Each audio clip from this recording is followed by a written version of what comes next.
Você já foi tratado como criminoso só por estar no lugar errado, com a cor errada? Naquela manhã abafada em Osasco, Rafael só queria resolver uma questão simples: transferir 50 mil de uma conta para outra.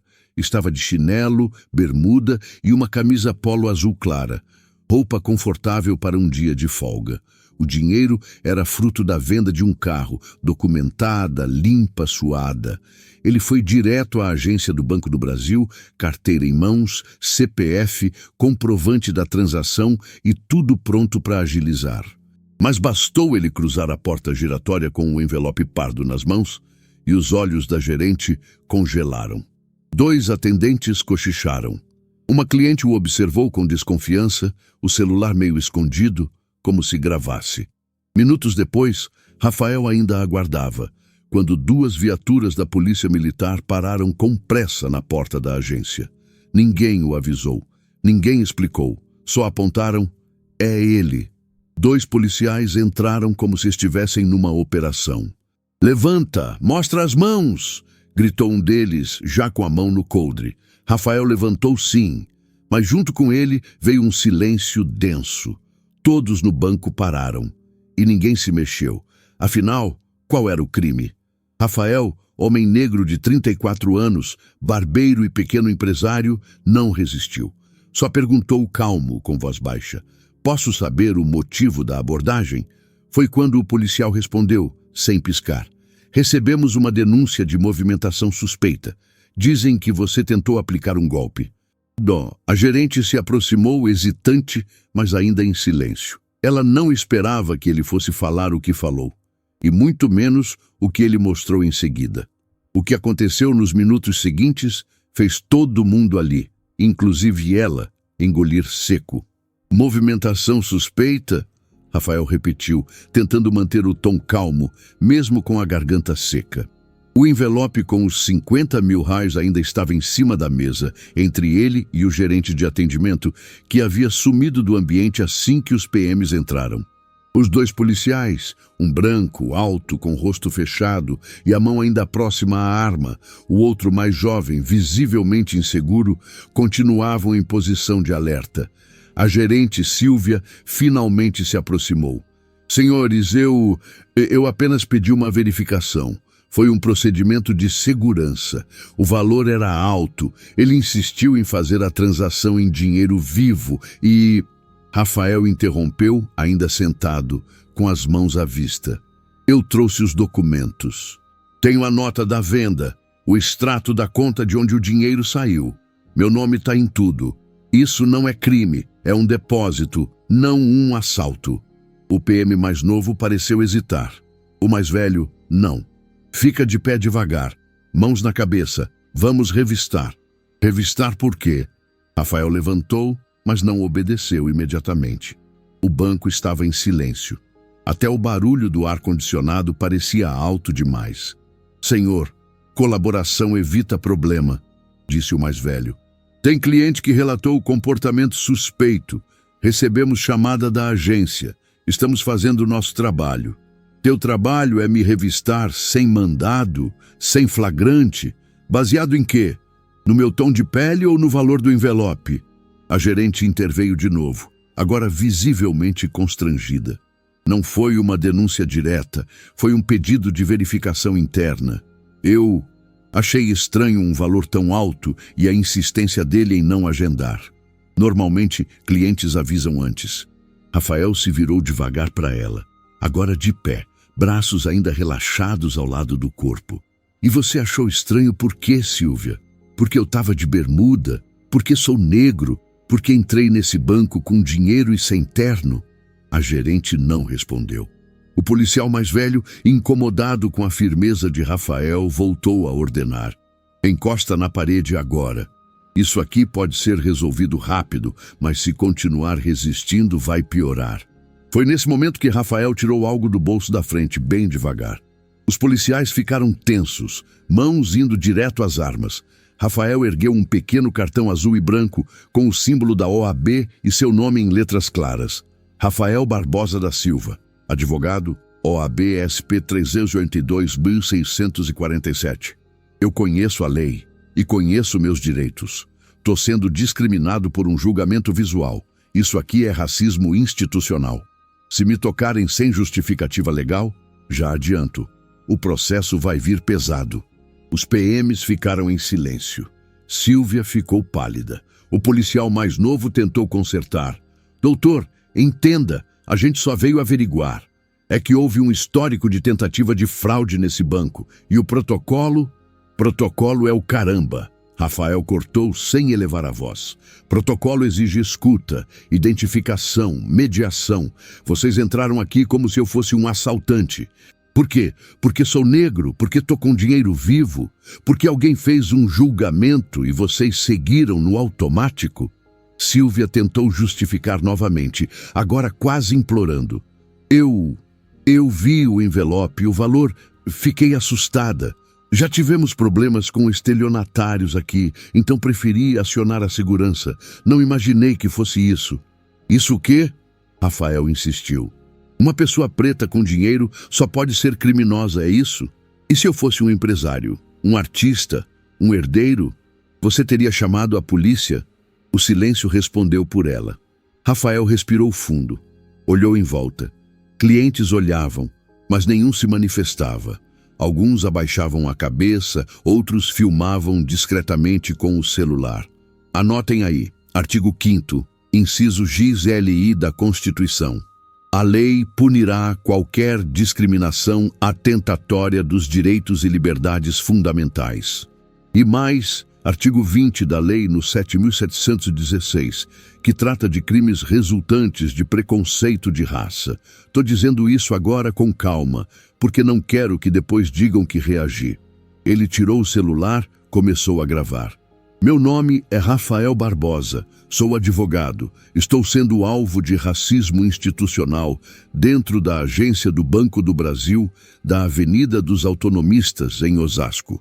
Fui abordado por 2 policiais armados, chamados pela gerente Sílvia, apenas por estar com dinheiro em espécie. Tenho documentos que provam a origem lícita do valor. Não há nenhuma acusação formal. Estou calmo, colaborando. Mas isso aqui vai ter consequência. A gerente tentou tapar o rosto. O PM mais velho afastou-se. O mais novo, finalmente, tirou o rádio do bolso e falou baixo com a central. Código 4. Nada constatado. Cliente legalmente identificado. Ocorrência encerrada. Rafael abaixou o celular. Respirou fundo. Suava pelas costas, mesmo com o ar-condicionado. Seus olhos estavam marejados, mas firmes. Eu só queria fazer uma transferência, um depósito, pagar o financiamento do meu salão, sabe? Lugar pequeno, mas honesto. Ralei muito para juntar esse dinheiro e vocês me fizeram passar por isso. Um dos clientes se levantou e disse em voz alta: Eu vi tudo. Ele não fez nada. Essa abordagem foi absurda. Outro completou: Vocês não fariam isso com um branco de terno. A gerente tentava se esconder atrás do balcão. Os PMs já se afastavam. Rafael pegou o envelope, guardou com cuidado na mochila. Antes de sair, se virou novamente para Sílvia. Seu banco acaba de perder um cliente, e eu ainda vou decidir se perdoa ou processa. Ela tentou esticar a mão, como se quisesse conversar, mas Rafael já saía, cabeça erguida. Lá fora, o sol era mais forte do que ele lembrava. O celular ainda gravava. Minutos depois, sentado no banco do carro, Rafael chorou.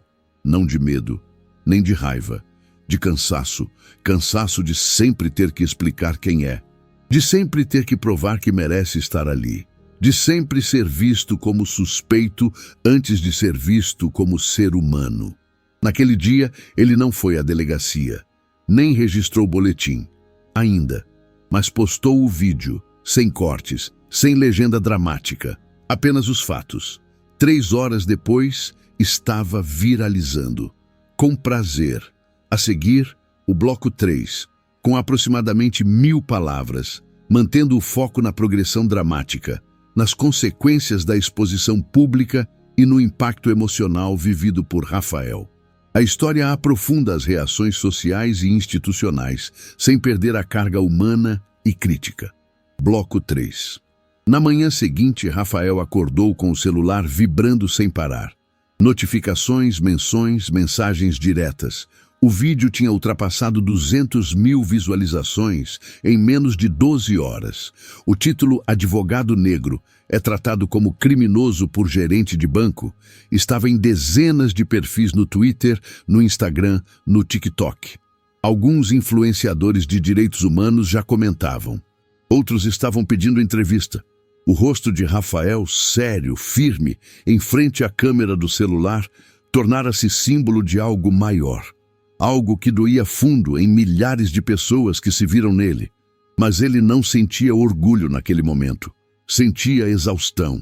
Do sofá da sala de seu pequeno apartamento, no Jardim Bonfiglioli, ele olhava para o teto. A televisão estava ligada no mudo e passava uma reportagem sobre discriminação racial no ambiente de trabalho. Irônico.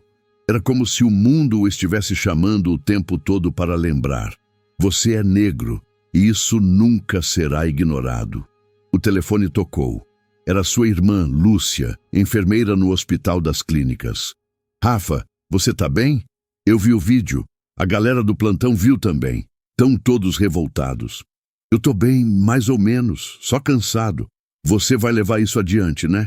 Rafael hesitou por alguns segundos. Vou, mas não só por mim. Ainda naquele dia, ele redigiu um ofício à Ouvidoria do Banco do Brasil e outro à Corregedoria da Polícia Militar do Estado de São Paulo. Em ambos, detalhou o ocorrido com clareza jurídica, anexando o vídeo, a identificação dos PMs e o nome da gerente, Silvia Monteiro. À tarde, recebeu ligação de um repórter do Jornal da Tarde. Dr. Rafael, sou o André Gama. Estamos fazendo uma matéria sobre seu caso. Gostaríamos de ouvir você. Ele respirou fundo. Pode vir aqui amanhã de manhã. Mas quero deixar claro, não estou atrás de fama. No que depender de mim, a matéria será sobre justiça, não sobre espetáculo.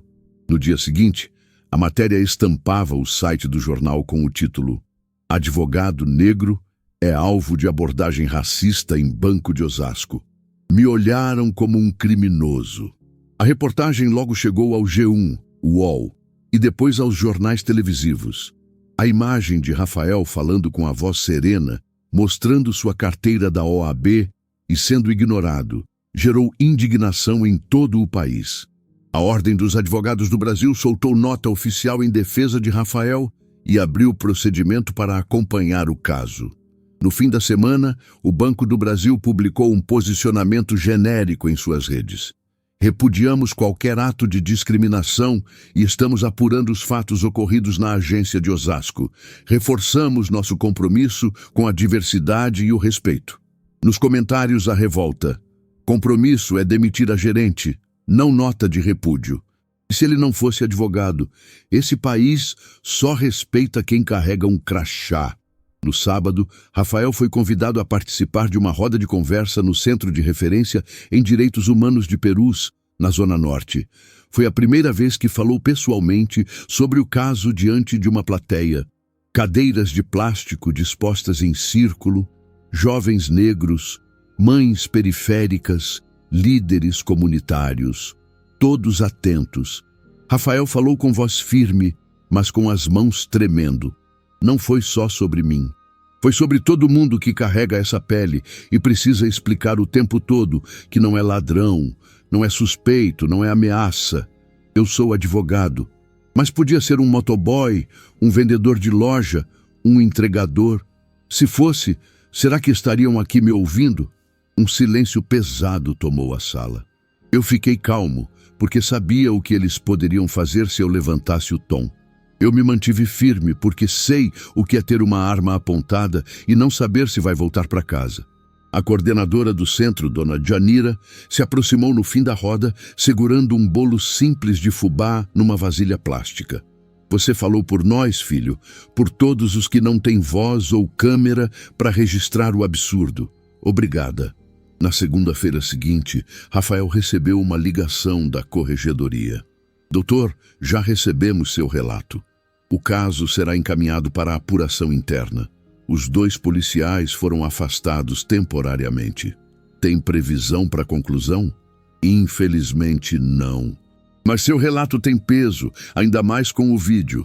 Vamos manter contato. Aquela frase ecoou. Seu relato tem peso. Mas Rafael sabia, só tinha peso porque ele era advogado, porque sabia falar a língua da lei, porque gravou, porque teve a coragem e a segurança de não baixar a cabeça. E se fosse outro? Nos dias que se seguiram, Rafael passou a receber dezenas de mensagens de desconhecidos, algumas de apoio, outras de histórias. Uma mulher de Santos contou que o filho de 17 anos foi acusado de roubo em uma farmácia, porque estava com celular na mão e moletom. A câmera mostrou que ele nem tinha encostado em nada. Um homem do Capão Redondo relatou que ao sacar 8.000 cilares para pagar uma obra, foi seguido até o carro e abordado por segurança armado que pediu para revistar sua mochila. Nenhum pedido de desculpas depois. Rafael começou a colecionar esses relatos, criou um e-mail só para recebê-los. Sem querer se tornava referência, uma voz entre tantas que tentavam há anos dizer o óbvio. O racismo não é exceção, é estrutura. Na sexta-feira, uma produtora da TV Cultura ligou. Doutor, gostaríamos que você participasse de um debate sobre racismo institucional. Acreditamos que sua experiência pode trazer uma contribuição importante. Eu não sou especialista em políticas públicas. Eu vivi um episódio, é só isso. E é justamente isso que torna sua voz necessária. Rafael aceitou. No estúdio, cercado por câmeras e luzes quentes, dividiu a mesa com uma defensora pública, um sociólogo negro e uma jornalista da periferia. Durante uma hora, discutiram os efeitos do racismo nos sistemas bancário, policial e judiciário. Quando o Estado se recusa a olhar para a realidade de um povo, ele naturaliza o absurdo, disse a defensora. Rafael apenas completou. O problema não é a exceção, é a regra sendo ignorada. Depois do programa, ao chegar em casa, Rafael tirou a camisa, olhou no espelho e viu o próprio rosto cansado. Mas havia algo diferente. Não era alívio, era convicção. Algo havia mudado e ele sabia. Não dava mais para voltar atrás. Claro. Abaixo segue o bloco 4 com aproximadamente 1.000 palavras, mantendo a continuidade emocional e dramática da história.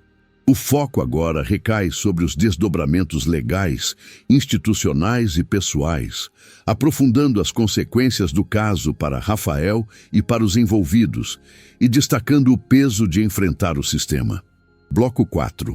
Na segunda-feira, 2 semanas após o episódio no banco, Rafael chegou ao Fórum de Osasco com a gravata ligeiramente desalinhada e os olhos fundos de cansaço. Não dormia direito desde que decidiu entrar com ação judicial contra o Banco do Brasil, a gerente Silvia Monteiro e o Estado de São Paulo, pela conduta dos policiais militares. A petição inicial estava em suas mãos, com 42 páginas de fatos, fundamentos e provas. Não era uma simples reparação. Era um ato político, um gesto de dignidade. Foi recebido por Andréa, sua colega de faculdade, agora atuando como defensora de direitos humanos. Ela olhou a papelada, leu os trechos principais e balançou a cabeça com firmeza. Isso vai fazer barulho. Não estou buscando barulho, Rafael respondeu sem ironia. Estou buscando justiça, para o meu caso e para quem não consegue nem chegar aqui. O protocolo da ação foi concluído às 11h17 daquela manhã. Em menos de 2 horas, sites jurídicos e páginas de jornalismo independente já falavam do processo. A ação civil pedia 150 mil reais por danos morais, um pedido formal de retratação pública e a responsabilização administrativa dos envolvidos. O Banco do Brasil, por sua vez, se antecipou. Entrou em contato com a OAB para uma conversa institucional. Tentaram agendar uma reunião com Rafael. Ele recusou. Meu advogado vai falar com vocês. Agora é no papel. A OAB, pressionada pela repercussão, criou uma comissão temporária para acompanhar casos de discriminação racial contra advogados. Rafael foi convidado a participar. No mesmo dia, soube por um amigo que a gerente Silvia Monteiro tinha sido afastada para avaliação interna. Mas ele também soube de algo mais amargo. Ela estava recebendo apoio de grupos privados nas redes, que diziam que a denúncia era injusta, que Rafael tinha feito um escândalo desnecessário e que o Brasil está ficando mimimi demais. A raiva que Rafael sentiu não era nova. Era a mesma que guardava desde a adolescência, quando um segurança o seguiu pelo supermercado inteiro, só porque ele estava com um fone de ouvido e uma sacola plástica vazia. Era a mesma que sentiu quando, em seu primeiro estágio, foi confundido com o office boy, mesmo usando terno e crachá no pescoço. Mas agora era diferente. Agora ele podia fazer algo. Na semana seguinte, Rafael foi convidado para dar uma palestra na PUC-SP, onde se formou. O auditório estava cheio. Estudantes de direito, professores, jornalistas. Ele começou com uma pergunta. Quantos aqui já passaram por alguma situação de preconceito dentro de uma instituição? Mais da metade das mãos se levantaram.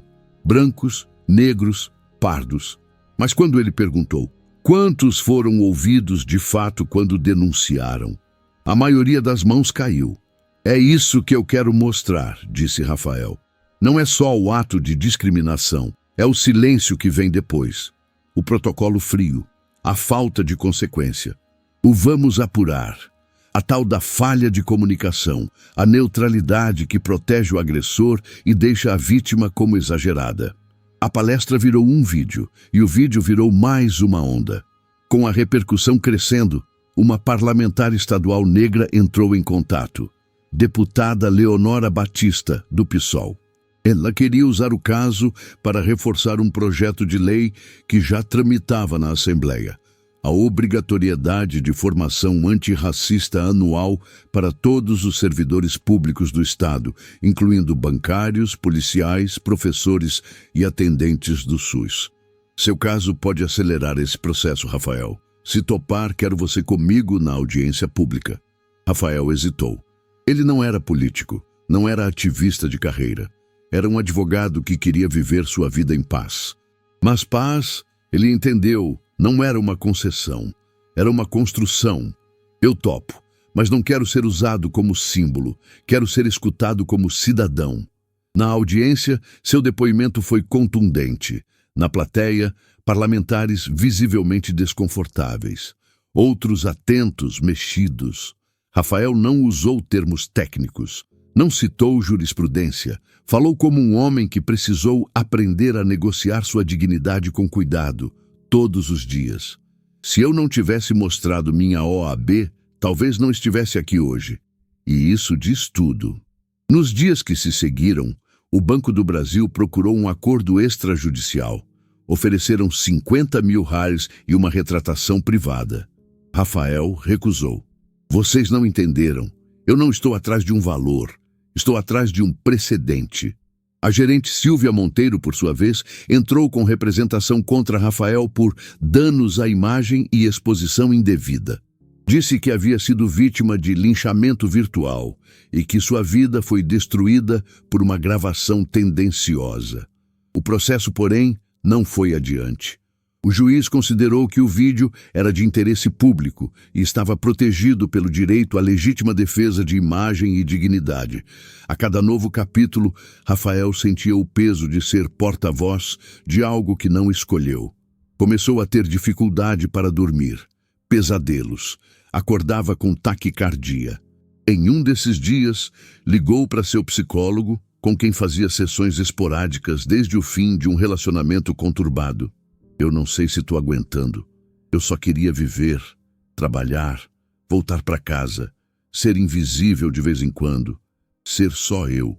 Você está sendo você, Rafael, mas o país que você habita não quer ver quem você é, quer ver o que você representa. A frase ficou dias na cabeça dele. Representar, lutar, resistir. Sim, era necessário, mas também era pesado. Mesmo assim, não parou. Começou a escrever crônicas sobre racismo institucional.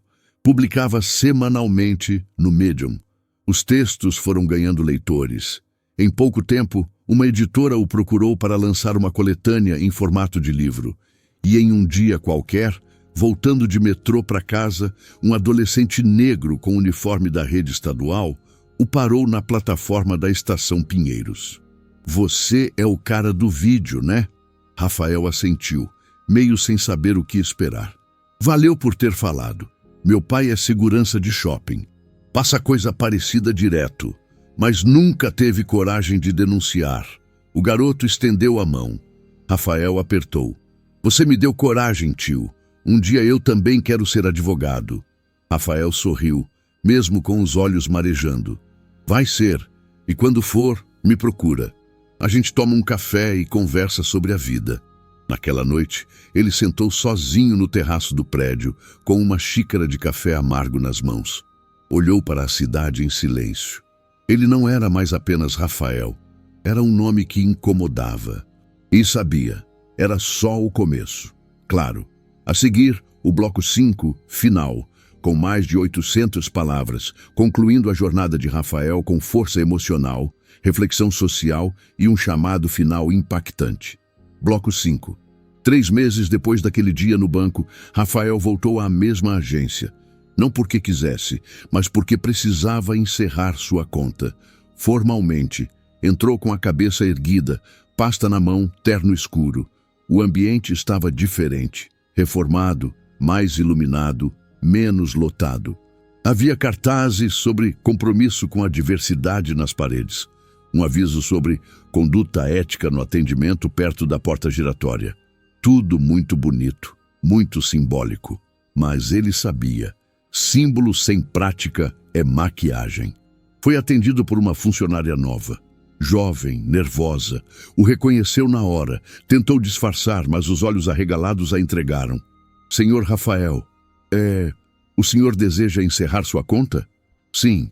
E registrar que estou encerrando por motivo de racismo institucional, já comunicado formalmente à ouvidoria da empresa. Tá aí na ficha?" A moça ficou sem saber o que dizer. Apenas balançou a cabeça e digitou. Quando entregou o comprovante, suas mãos tremiam. "Me desculpa, eu vi o vídeo. Foi muito injusto o que fizeram com o senhor." Rafael olhou para ela, não com raiva, mas com algo mais profundo. Um tipo de compaixão dura.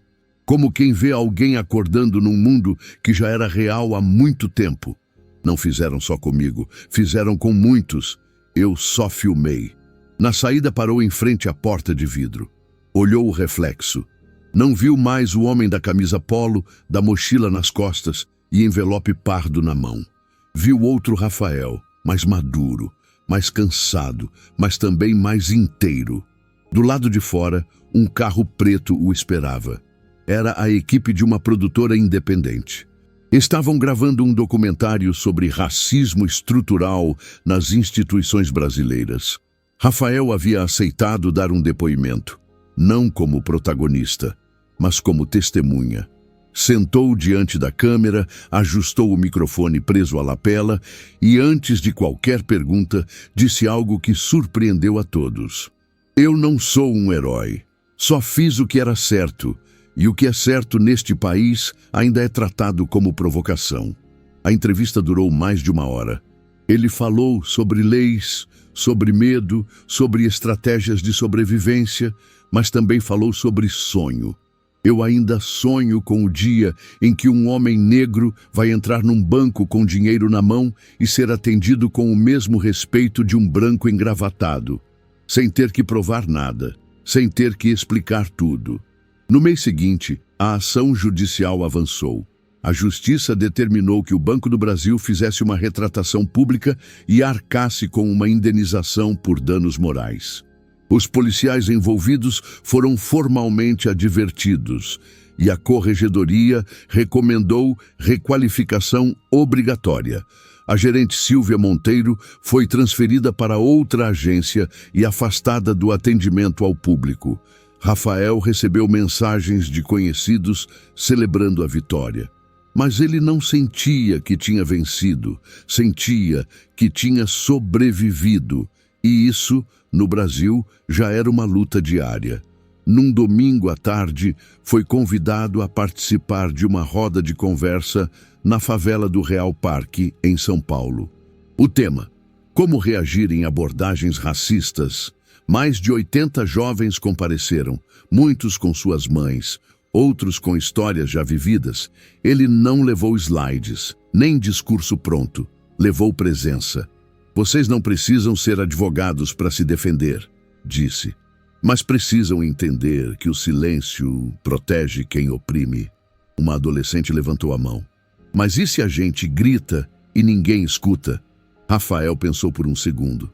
Então a gente grita junto, um por todos, todos por um. No fim do evento, uma senhora se aproximou. Pele enrugada, olhos firmes. Menino, que orgulho! Eu vi o que fizeram com você. Mas você virou semente, viu? Semente? É, porque quando tentam te enterrar, mas você é raiz, você brota em mais lugares do que eles imaginam. Rafael sorriu. Pela primeira vez em muito tempo, sorriu de verdade. Naquela noite, sentado no terraço do prédio, celular na mão, ele abriu o Instagram e escreveu: 3 meses atrás, entrei num banco como cliente e saí como suspeito. Hoje, sigo como cidadão que não aceita calar. Essa história não é só minha, é nossa. Por cada um que foi silenciado, discriminado, desacreditado, por cada um que não teve câmera nem crachá, por cada um que ainda vai viver algo parecido, por eles sigo e falo e luto. Fechou o aplicativo, respirou fundo e ficou em silêncio por alguns minutos. Mas não um silêncio de medo, um silêncio de força, porque ele sabia, não se tratava mais de como a história começou, mas de como ela continuaria.